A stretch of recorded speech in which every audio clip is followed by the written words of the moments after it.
কত আনন্দ। ডানে আমার গার্ড, বামে গার্ড, সামনে পেছনে সিকিউরিটি গার্ড। আমার পাহারাদারের অভাব নাই, টাকার অভাব নাই, গোলামের অভাব নাই। আমি নিজের হাত দিয়া খানা খাই না কেন? আমার হাতটা ময়লা হয়ে যাবে। আমারে খানা চামিচ দিয়া আর একজনের মুখে তুইলা দেয়। কি কত বাহাদুরি! কিন্তু চক্ষু যখন বন্ধ হয়ে যাবে, হঠাৎ দেখবা গায়ের গেঞ্জিটা পর্যন্ত নিজের আপনজনেরা বেলেট দিয়া কাইটা রেখে দিবে।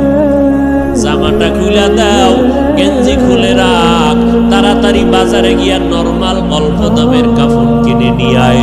কবর খনন কর, বাঁশ বাগানে বাঁশ খনন, বাঁশ কাট, কলা পাতা রেডি কর, গরম পানি রেডি কর।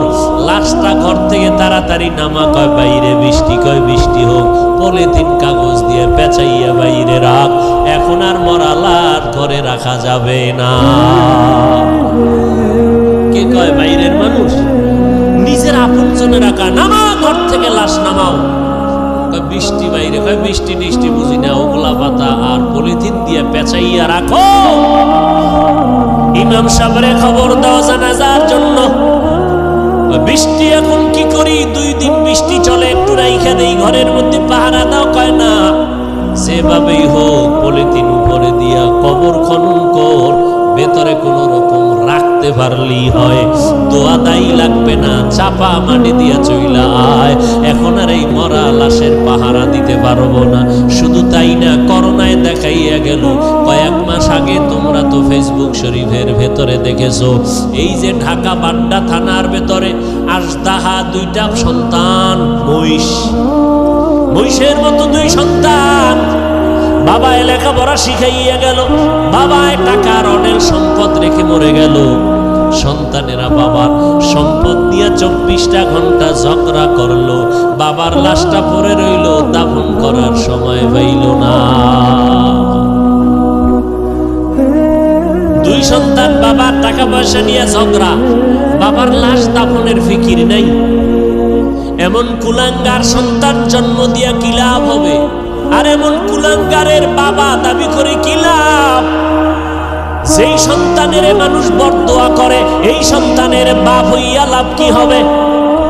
এমন সন্তান জন্ম দিয়া কি লাভ হবে? একটা সন্তান যদি এমন হইতো, যেই সন্তানের আদর্শ দেখে আরো 10টা সন্তান ভালো হয়ে গেছে। যেই সন্তানের আখলাক দেখে স্কুলের বহু সন্তান আখলাকওয়ালা হয়ে গেল। স্কুলে ঠিকই পড়ে, কলেজে পড়ে, কিন্তু নামাজ ছাড়ে না, কারো সাথে খারাপ ব্যবহার করে না। এমন ছাত্র কলেজ স্কুলে আছে না নাই? যুবক দেখা হইলি হুজুরের দেখে আগে সালাম দেয়। ওই সেদিন একটা ছেলে গেছে আপনাদের এই এলাকা, বাবা কোটি কোটি টাকার মালিক, কিন্তু আলহামদুলিল্লাহ ছেলেটা 1 ওয়াক্ত নামাজ বাদ দেয় না। কোরআন শরীফ পড়ে, স্কুল কলেজের পড়াও ঠিক রাইখা আবার আরবি লাইনের পড়াটাও পড়ে। এই সন্তান ও আজীবন স্কুল কলেজে পড়লেও তো সেলিউট দিব, ধন্যবাদ দিব, কলিজা খুইলা দোয়া আসবে, বরদোয়া আসবে না। আল্লাহ গো, এই যুবকের তুমি কবুল করে নাও। এমন একটা যুবক আমার সোনার বাংলাদেশে যদি কোনো জেলার এসপি হয়, ওই যুবকের এসপি